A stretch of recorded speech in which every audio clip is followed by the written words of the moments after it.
I'm taking notes, so I've already got a page of notes of things I'm going to steal. So let me acknowledge that. And the one thing I like very simple mental images that I can keep. And I love what Ashley was just talking about it's not feedback, it's not insights. Can a leader have a positive conversation with his employees? When an employee leaves an interaction with a leader, do they leave feeling better or worse about themselves?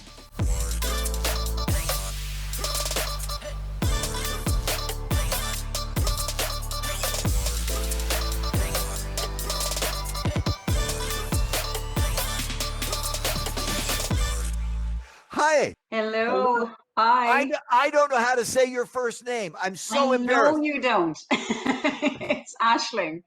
Aisling. But you wouldn't be alone there. Nobody knows how to say my first name outside of Ireland. Oh, this is not going to sound good. Last year we had, and I got to find the right word. Last year I was privileged to work with you in HR Congress. And I remember the dialogue, but I haven't interacted with you verbally, but I keep seeing your name. But I forgot how to say it. So I apologize profusely. Don't worry. And I'm so grateful that OurTandem and your company that's done such great sponsorship and work is still doing such great work. I can say OurTandem well. And I can say OurTandem 5 times. So thank you. I'm so sorry. Keep going then. We'll just keep recording it. Let's see if we get Adelaide on. Thank you. It's so great to see you again. You too. Until we get folks on, how have you been? And then we'll have you let you share. I've been like everyone else, I think, good, bad, and indifferent, and then good again, and trying to make my way through this crazy year. I mean, overall, I think it's probably the best thing that's ever happened to me, but that didn't make it easy, if you know what I mean. So I get it. Yeah. So but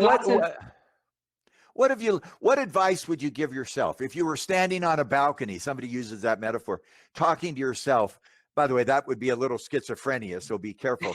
But what advice would you give yourself? About this year? Yeah. As you look to the next. Yeah, I think lean into it and just enjoy the ride. You know, so much of it because I used to spend my life traveling to meet good people like yourself at conferences and shows and clients. And suddenly you're grounded but you have this great privilege of spending all that time with your kids, all that time in your own home, and enjoying and letting yourself enjoy that and not be worried about, but what does it mean for the business? Or do you know what I mean? So yeah, I think leaning into it and just enjoying the ride. I think, you know, for me, I think it just gives HR a much bigger spotlight, a much bigger center stage to do things differently. I see it so much. People are getting so much braver with their moves. So I think it's kind of exciting, but I mean, awful at the same time. But for HR, I think there's a lot of good coming out of it. Yeah. I totally agree. I've been thinking about we're 6 months from the end of the year and people are going to say, the calendar year, let's look ahead. I think we should look back and say there were some nice things about this. And mine are not as elegant as yours. I haven't had to wear socks. By the way, I that's a definite bonus. And the issues around pushing ourselves out of our comfort zone so that we're not threatened, but we find opportunity. And there are some incredible opportunities when I'm pushed out of until January of this year, I would almost never do a video conference. Because I didn't like it. I don't look good on tape. It isn't my strength. I feel awkward. I scratch my nose. My hair's messy. And it took me about 4 conferences to say, get over it. I mean, look at Kevin. He looks so good. I don't look that good. Hello, I don't Kevin. look that good. Hi, well, Kevin. hello, Dave. I'm empathizing with your technology issues there because I was clicking, let me in, and nothing was happening. So, well, I am feeling so good right now. Yeah. Adelaide and Kevin, who are so much younger and so much digital. You guys are digital natives, and you have the same problem I did. So, Kevin, I'm going to step back. Kevin, let's turn it to you, and let's hear from Aisling. And did I say it right that time, Ashley? Yes, you certainly did. Yeah. And Adelaide. So, Kevin, I'm going to back off. People have heard from me a lot already, so let me back off, Kevin. Kevin, it's great. It's great to see you again. I love working with you, and every time I see you, it rings in my head an idea. Work matters. That's a joke for Kevin. That's the name of his great book. All right. Uh, All right. so That's all Kevin, right. I'm gonna pull back. No It's yours. problem, Dave, and thank you. And apologies, folks. We were all, I think, Adelaide, you're the same, probably just trying to get in. And so I don't know if you tried to throw your computer against the wall and pick it up, but that certainly worked for me. So anyway, here we are. So Dave, look, once again, thank you for a tour de force. Again, like so many big HR topics, you have this uncanny ability to be able to break it down into its, simple ways in terms of bringing together the insights and then practical actions to bring them forward. So taking on a beast like employee experience in 20-25 minutes and giving us some very practical direction. Really appreciated. And there's one or two questions coming back. I see one from Chris Largo, which we'll come into. But maybe to move it into to give it another dimension, just welcome Aisling, CEO of OurTandem, of course, and Adelaide from AXA, Global Talent and Project Manager with AXA. And maybe starting with you, Adelaide, get straight into it, if that's okay. Maybe tell us a little bit about yourself. And also this whole employee experience topic, how is that showing up for you currently in your practical kind of experience from AXA, but also elsewhere? And where do you see it going next? I mean, Dave has charted some really interesting thoughts about where it's going, and maybe influenced by COVID, and also everything that it's built on. But what do you think? Where do you see it going next from your experience? Sure, I think it is definitely the topic at the moment, and please let me know if you're struggling to hear me, because I've actually brought another device, so you're okay. Okay. I think this year has created a great opportunity for us in terms of employee experience and to really take it to the next level. For me, employee experience is really every touch point we have with the employee, and it's the first time I think that HR is getting it right. Instead of focusing only on one element, we're focusing on all of it. And we're approaching our employees in the same way that we would approach our customers, where we say it's a journey, it's a full-on journey, every element matters to us, and every interaction that we have with you should be something that is to your liking, that will drive the business in the end of the day. And I think taking the context of this year, where we really see it going is in a new direction, because we do have COVID this year, but we've also had a lot of other events. We've had events such as Black Lives Matters, which changes the way we look at D&I in our workplace and the way we look at inclusion and the way we interact with our employees. We've got a whole new scope of technology. So I think a key focus will be how are we going to use tools to implement our employee experience. Most companies now are looking at, are we going to work from home more often? Are we going to work from home full time? And how do you keep that connection with people? And I think there was a really good quote that I'd like to recap. The compelling human experience is what the employee experience really is about. It's about how we get our employees from not only working for us, but truly believing in the company. And I think just like all other companies, AXA is still on a journey, and it will be a journey that will take us years. I don't think this journey will ever end. I don't think we're going to say we've nailed employee experience, because as everything changes in our environment, so will our employee experience. So I'm very excited to look at how we can really dive into what Dave also said and discuss how we can encourage believing, becoming, and really belonging to an organization in the future. It's really interesting, because I know from the areas of your work that you particularly concentrate on, I was struck because maybe you could elaborate on those, the feedback side and the leadership side, because what struck me from Dave's talk too was, and also the theme of this whole conference has been the emotional piece, the emotional connection piece, the empathy, the human dimension, right? And one of the things I suppose I've noticed in the employee experience agenda over the last number of years is it's more rather than emotional, it's been more rational. It's been more about, let's make this the best office that we can. Let's create all the bits and pieces. Let's our pay and conditions of benefits, and even the ways of working and the flexibility on work, the terms, the conditions, the physical, the work side itself. All stuff that you could argue is sort of above the surface. It's kind of like surface level, and the rational side. Let's make this, and we're going to compete with next door as well to make sure we have snazzier this and nice. Whereas what's coming through loud and clear is actually the emotional piece. Well, two things from Dave, I suppose: the connection to the business, and the connection in terms of the human piece. And I'm just wondering, of all the possible initiatives and areas you could choose to focus on for employee experience, you know, what are some of your priorities with that in mind? Sure. I think some of the priorities for us is looking at the way we approach leadership. So today, when we talk about leadership, what comes to mind is your top 30 people, your top 50 people, your top 300 people, depending on the size of your organization. But I think the way we want to approach leadership should change and is changing. And that is in the sense that every employee should feel an element of leadership. They should feel that they own a part of the company. They have the responsibility and they are an expert in something. So in other words, I want people to come to me and say, with your knowledge of HR, what do you think? And I feel that today on the ground, not all our employees have that experience. So to build on every individual, not only owning their career, but also owning a level of expertise so that they can say, I am the leader in this field, and therefore I drive the business on what I know. So I think for us, that's a key element to change the way we approach leadership, for it to be a more universal discussion within the company rather than being a set of 10, 15, 20 people that are seen as experts. And I know we also spoke about feedback, and you mentioned that. Feedback for us is a key, and I think the reason because is that feedback truly is where we can use it as a catalyst to get the personal connection between individuals, and especially going in a virtual world that we are today, it's really key for us to keep that connection. And feedback is a way to build trust.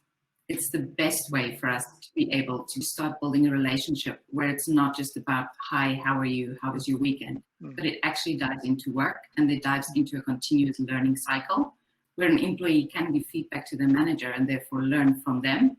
And that again comes back to that leadership element. So I think these two elements really support each other, and is what we're really going to focus on in the future in terms of changing the way we work today and moving into an environment where it's really the full ecosystem of an employee experience that drives business rather than just a process. So it's no longer about year-end review or no longer about our employee engagement survey, but it's the entire journey throughout.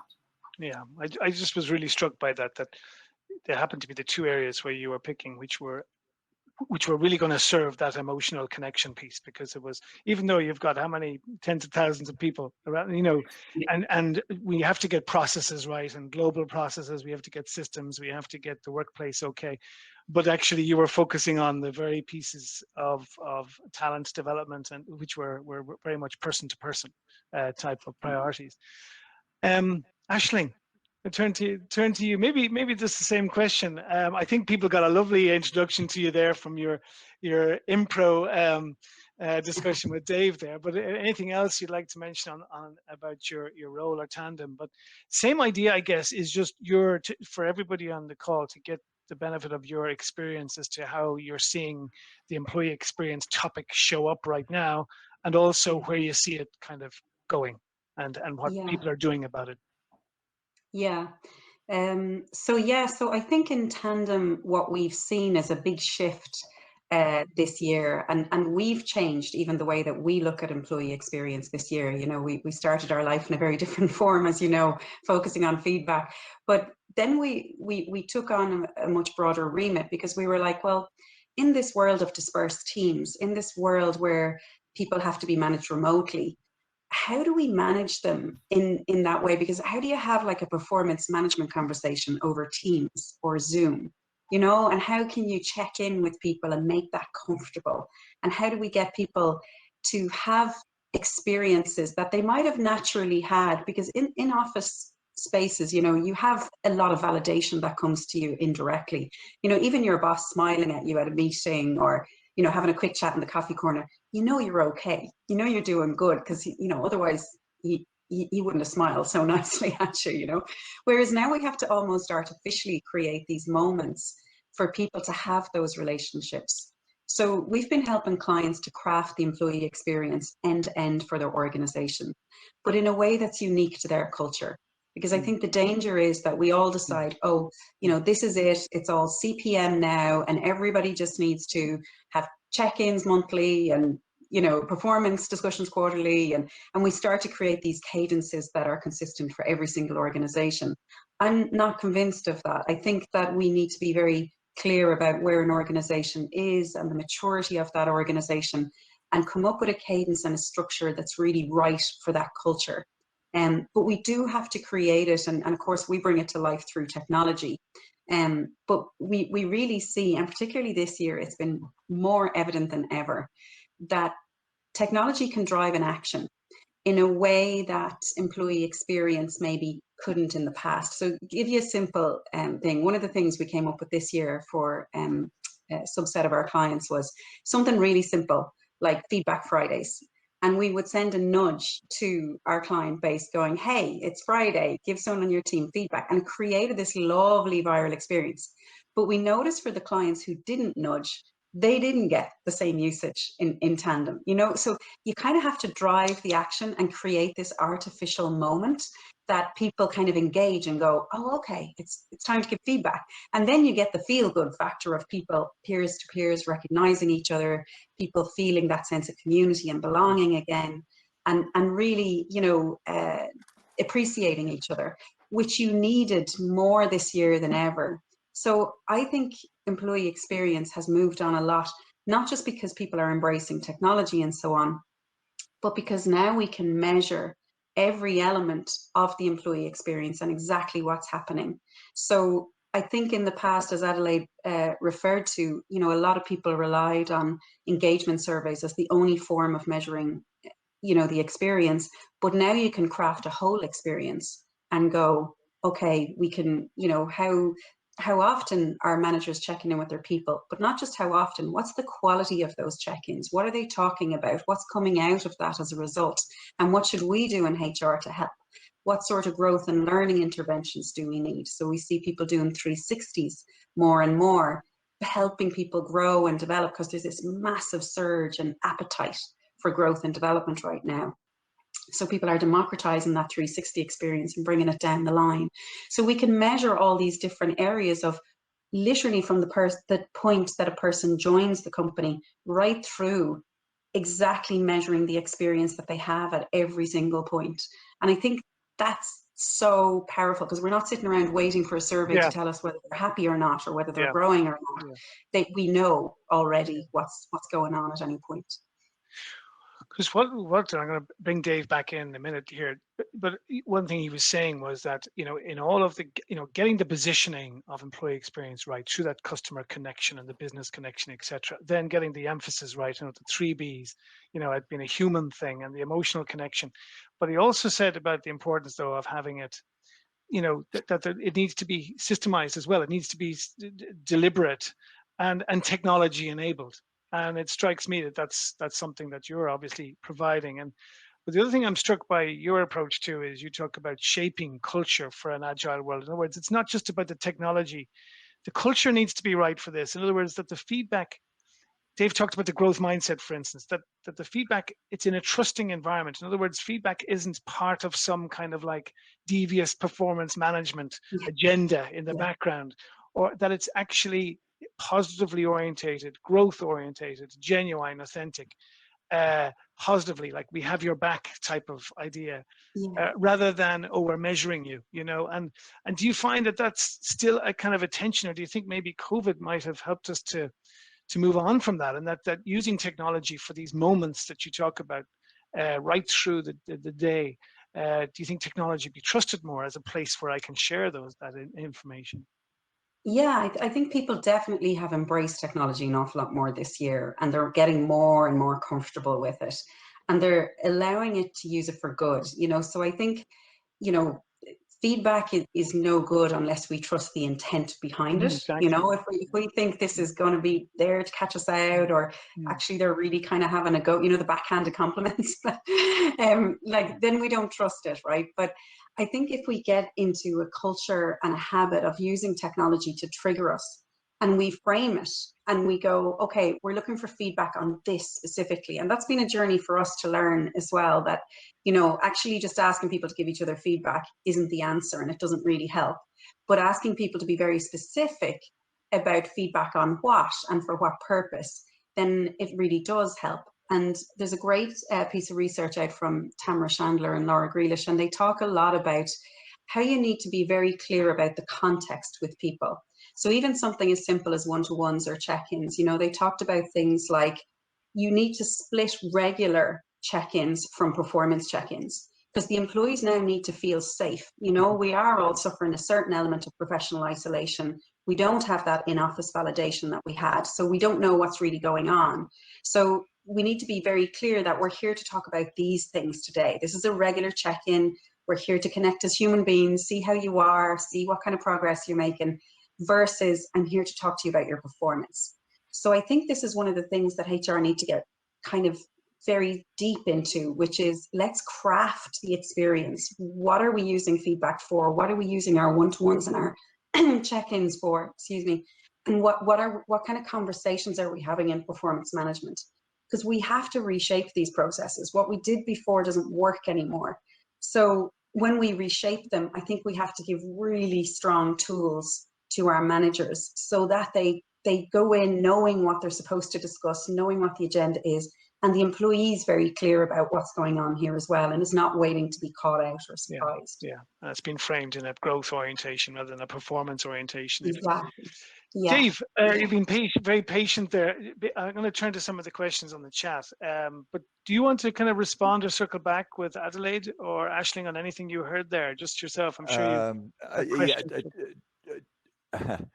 the best response is amen and amen. Great insights. The one thing I might want to reinforce, I really love, Adelaide, your comments about leadership is distributed, not hierarchy. It's not about a role. It's about a distributed action. I love the 3 B's. Are you as a leader, self-question, am I as a leader helping people believe better? Leader, you're a meaning maker. Am I helping people become better? Am I using my strengths to strengthen you? Am I using my power to empower you? Am I helping you to feel a sense of belonging? Am I making sure that you know that I care? I mean, I think those 3 elements of a distributed leadership are so powerful. And I'm saying I adore your work on, it's not feedback, it's feed forward. And I mean, people play games with words. You're not saying go in and criticize people. You've never said that. I mean, I think people create a straw man they do it for me as well. They create a straw man to make a very good point. I think your work about helping through performance management is not about the process, setting goals, giving standards. It's about the conversation. And the work that you've done with Tandem and others is just so good about creating positive conversations. So, Kevin, those are my amen and amen with too many comments.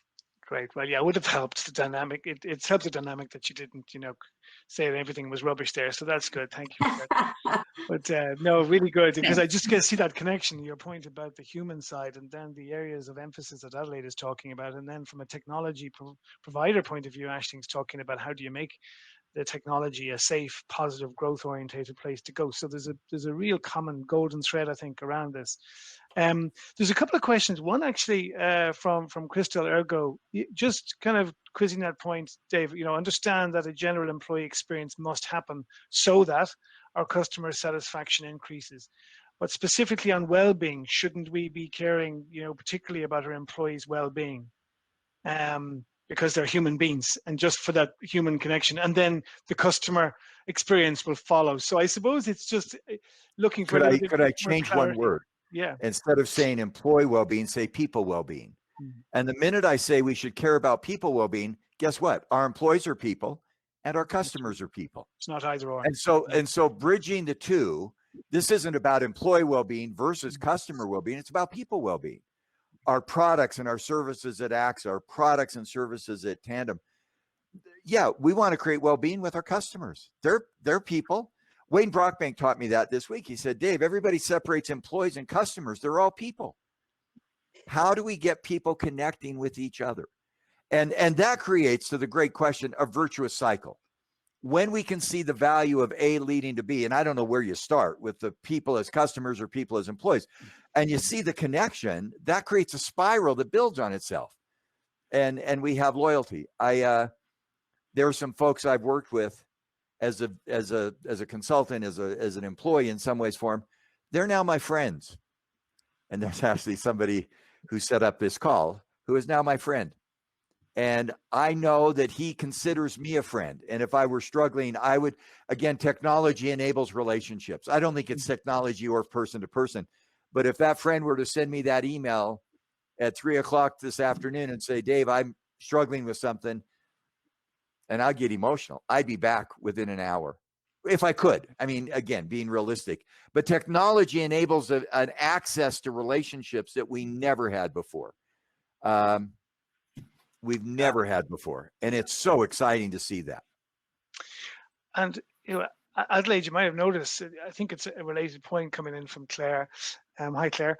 You know, that the tools maybe that we've used for this connection and 360 and feedback and mentoring other talent levers that we've used to drive a sense of leadership throughout the organization. These levers were all limited in the past to a small subset of the organization.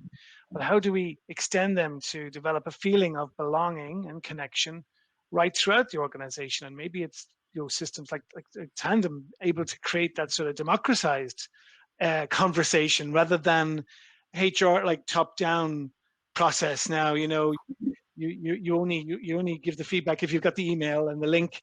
That actually there's something more democratized. But what's your own experience of that or plans for that in terms of, you know, especially in a big multinational organization? How do you create that belonging and feedback and discussion?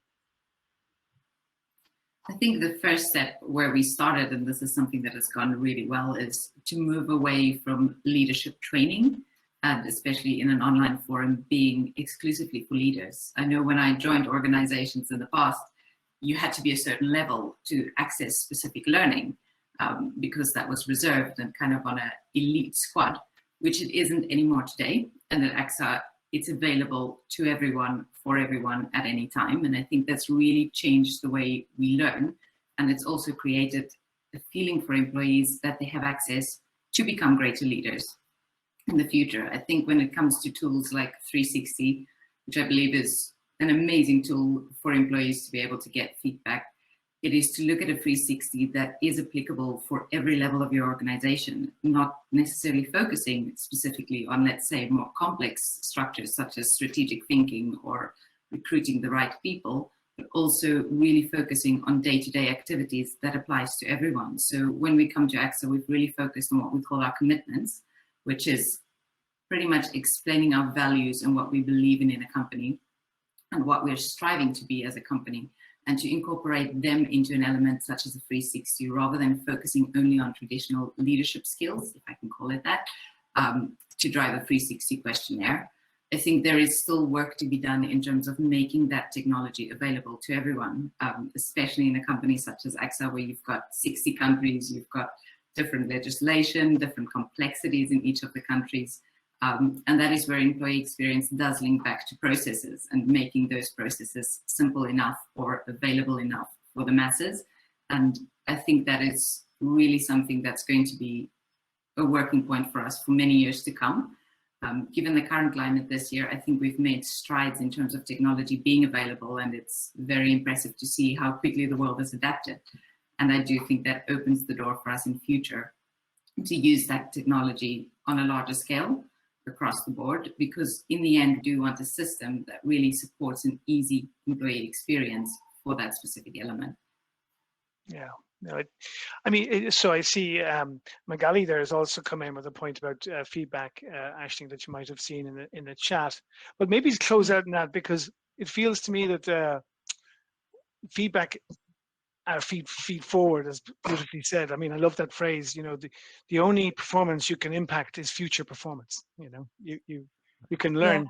You can learn from the past, but in terms of performance discussions, it's all about the forward piece and the growth idea, the authenticity, the emotional connection. It feels to me that feedback is kind of one of these big, you know, battlegrounds, if you like, that we're going to need to address, because maybe it carries some baggage from the old world, if we want to call it.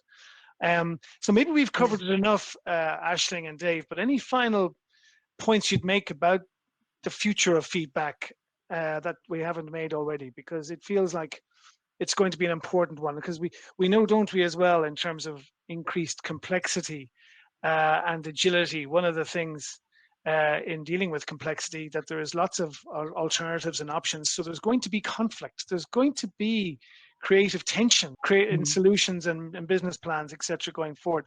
So therefore, an openness of dialogue and feedback is essential for us to have progress and for us not to be carrying grudges and to keep things going. So cracking feedback and dialogue for me seems like a really important area for HR to figure out how to address. Any last comments on that? I think to get to Magali's question, I think there's some really interesting concepts emerging around this, because one of the things that we learned in the early days of feedback is that, you know, in the early days, we just provided a tool, and it was a tool to make feedback easy. And then we'd sit there and go, why isn't anyone using the tool? Like, it's a great tool and everybody loved it when they got it.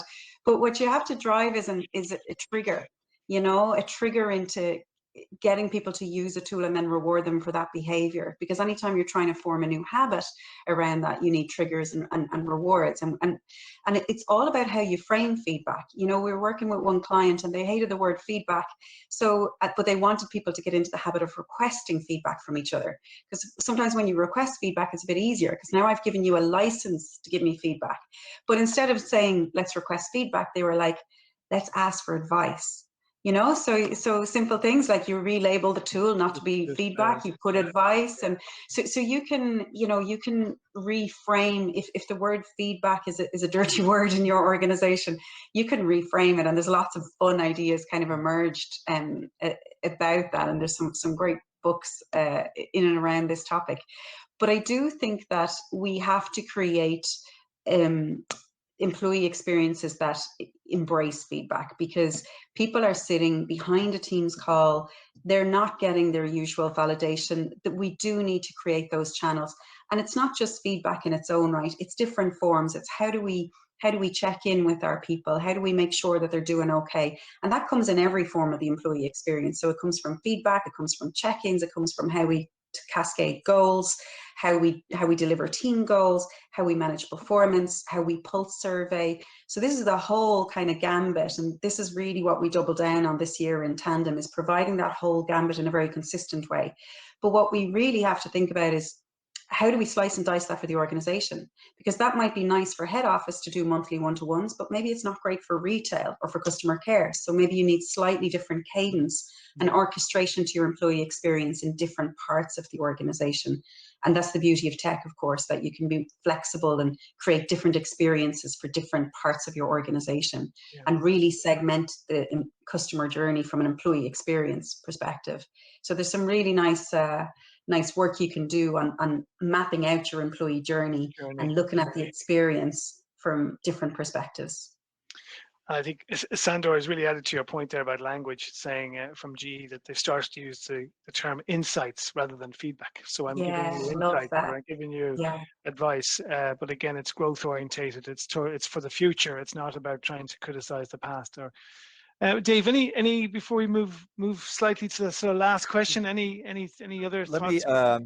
I love, again, amen and amen, both great on distributed leadership and what we do. I'm taking notes, so I've already got a page of notes of things I'm going to steal. So we'll let me acknowledge that. And the one thing I like very simple mental images that I can keep. And I love what Ashley was just talking about it's not feedback, it's not insights. Can a leader have a positive conversation with his employees? When an employee leaves an interaction with a leader, do they leave feeling better or worse about themselves? I've challenged leaders to do that, both virtually as well as in person. Sometimes it's easy. I mean, this is easy. I think the insights, Kevin, that you're drawing from us and that Adelaide and Ashley are sharing, it's easy. You guys are great, I can tell you. But even when it's a difficult discussion, can a leader learn so that when the employee leaves that interaction, and in my head as a leader, that's the believe, become, belong stuff, am I making sure that employee feels better about him or herself as a result of this feedback, insight, conversation, whatever you want to call it? I've tried to coach leaders to do it, and they've said, Dave, give me a recipe. And I go, I don't know how, get a hold of Ashling. No, I mean, it's not easy. But if you have in your mind as an HR person coaching a leader, or as a leader doing conversations on difficult topics. I'll give one example, and this is an extreme, but it's good. I knew the leader, I knew the setting, and she was going to have to let somebody go. This was during the pandemic, whether it's virtual or in person. And I challenged her. And I knew she was having the conversation. The person she let go called me 2 hours later, whom I knew, and said, I just had a great discussion with my boss. And I thought, oh my gosh, how did that go? And he said, I feel really good. I said, tell me about it. Here's what he said. I walked in, my boss looked at me and said, I care about you. I care about you. I care about your family. I care about the work you're doing. I can tell things aren't going very well for you, and it must feel bad for you in this new world. I want to help you find a place that allows you to maximize your gifts and your talents. And I'm going to do everything in my power to make that happen. How do you feel about that? And he said, I stopped and I thought, yeah, she's right. It's not working for me or for her. Mm-hmm. Yeah. And he said, I left feeling like, yeah. He called me a month later. She helped him find another job in another company. Mm-hmm. By the way, I get goosebumpy at that. Mm-hmm. It's not that easy. But when we can make that happen, that's so cool, because he left feeling better and she left relieved. But anyway, so that's that's a quick example. Yeah, no, wonderful. It's not. John Collard talks about, such decades of leadership on change, and just talks about, the vast majority of change programs and personal change and organizational change fail because of the emphasis on the head rather than on the mind rather than the heart. So, that we focused on the programmatic and the logic of the change and the driving the change through, but we haven't stopped to take account of the human connection piece that you just described there.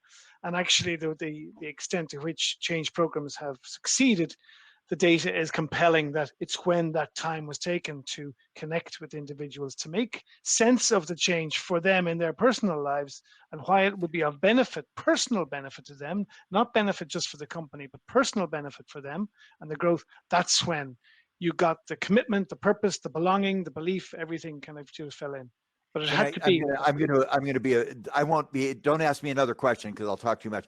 I got to share one other quick example. I'm coaching a great business leader who tends to be abrupt and aggressive. And an employee made a mistake 2 weeks ago. There was millions of dollars of mistake. I got the business leader, and I'm saying this so that HR people can do it as you coach. Let me see the email before you send it. And he said, why? And I said, trust me. He sent me the email, and it said, in that meeting, you made a horrible mistake. It's going to cost us millions. You hurt the company. You need to do this. And I said, may I change it? And he said, what would you change? I said, before the statement, you made a mistake, write the following. I care about you. You have great potential in this company. For you to live up to your potential, you need to learn from the things that have worked and not worked. In this case, you made a mistake. It cost us millions. That preamble changed the entire relationship. He called me a week later and he said, Dave, I can't believe it. He called me and thanked me. And I said, that's why I'm coaching you. But Kevin, I love what all of us are saying is if we can respond to people in a human way, we still have to give difficult conversations. I'm not afraid of that. I think that's a reality. I mean, but anyway, that's it. I think that little example of so powerful that it captured what we can get. So I'll stop and not intrude on these great comments. No problem. And I'm really, I am conscious of time, about 5 minutes over the original. And if people need to go, and Dave, if you need to go, please don't feel absolutely fine about that. Because certainly, I think a couple of us, maybe Aisling, would be happy to, don't know about you, Adelaide, happy to stay on for the 5 or 10 minutes, but let people go if they need to, no problem. But maybe to close out the formal piece of this, is there what one thing would you say in terms of the employee experience going forward, particularly with the kind of COVID experience and everything that we've had, and this kind of very human, empathetic, authentic kind of wave that we seem to be on, thankfully. But what one thing do you really see differently about the approach to employee experience that maybe we just have never seen before, or haven't seen before as much? What do you think is going to go top to the agenda regarding the employee experience strategy or agenda? You better make it one of those 12 things from Dave's side, by the way.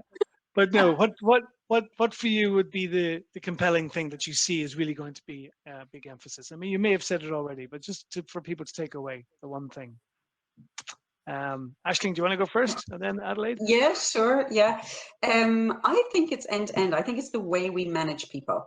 So I do think performance management is getting a shake-up. I know everybody every year says performance management is getting a shake-up, but this year more than ever, because I think most people's performance management does not fit the new world. You know, SMART annual objectives, forget about it. In a year of COVID, they have changed goals so many times and reprioritized them so many times that if you're not working in an agile goal mindset, then you probably have a big problem. The way we check in with people, the way, you know, what we talk about. I think the biggest change this year is that HR recognized that they are capable of crafting an employee experience that suits the environment. And they're not afraid to throw out the processes and the original assumptions that we made. And we can't forget that most people are still working with a performance management system that comes from assumptions that were made in the 70s. You know, and the working world has transformed so dramatically since the 70s that of course it can't make sense for the 2020s and the decade ahead of us. So I do think, you know, the way we manage performance is fundamentally new, it's different, it's refreshed, and it's a comfortable experience. It's exactly what Dave's saying. We can navigate leaders to be more caring, to be more human, and to provide comfortable experiences where we can still talk about the tough stuff and we can still reinforce accountability, but we can do it in a way that's much fresher and much more human, and technology can really help us. And I think they're the biggest changes for me. I think that's it. Top of the list. What a really visible statement of intent towards a positive. If people were to say, actually, this is the way we did performance management, which everybody hates, and now we're acknowledging that this is now needs a refresh, and that's going to be a part of our new reset. It'll be a very powerful message, I think. It's an easy win because it's such a symbolic anchor of culture change. Yeah. Adelaide, almost the last word to you. Yeah, I'm going to go in a bit of a different direction in terms of moving away from a process, because I think what we've learned as an organization here is truly, I can summarize it in one word, and that is connect. And I think that really goes close to what Dave said, so not one of his 12, but one of his 3, in the sense of belonging. I think something that we have started doing that we never used to do because companies are so business-minded is we've started having meetings with no agenda, where the aim is purely to have a conversation with someone, and that might lead back to work, or it might lead to something personal. And I'll give a personal example today. We had a team call, and the first thing I did is I picked up a puppy because my dog had puppies yesterday, and I said, look, this is my puppy. And we spent 15 minutes talking about puppies rather than about work. And I think that is such a great way for people to feel like they're belonging. They feel like they're in a community now rather than at a job. And I think that is truly a change that we've seen throughout COVID, where people have made an extra effort to get to know people who they maybe have sat next to for the last year, 2 years, 5 years at work. And all of a sudden, people are lonely. And I think the more we work in this mode, the more we work remotely, the more likely that is to happen, that we lose that connection. And it's great to see that most managers, but also most employees have gone the extra mile to rather build a stronger connection than to lose what we've already had. And I think that's something for us that will remain key post-COVID. To say, let's have a meeting. It only needs to be 15, 20 minutes, but let's have no agenda. And whichever topic flows first is the key topic for us. And it might not be work-related. Purely about that connection. And that connection that brings people closer then to that believe, become, and belong agenda too, Dave. Correct, you know, in terms of just getting. I think it's incredible. We've been having this discussion now for some time, and we haven't talked about foosball tables or the fancy office or the terms and conditions or new benefits or anything. It's all been about how we win that connection, you know, battle. Dave, any last moments to you, and then we let people away. And I think it's testament to all 3 of you that people have hung on here in the conversation, but I do want to let people go. But maybe Dave, last word to you, and then I'll hand back to Thomas. 3 phrases. 1, amen, amen, amen. All 3 amens. 2, work matters. And I think that's, Kevin, in deference to your great work. And third, remember that this entire discussion should enable our organization to succeed in the marketplace. That without success in the marketplace with customers, communities, and investors, this stuff just doesn't happen. And I hope that mindset and the guidance, I'm just going to reinforce that third bullet that I talked about in the broad session. We can guide that action. I think that moves HR to a completely different place.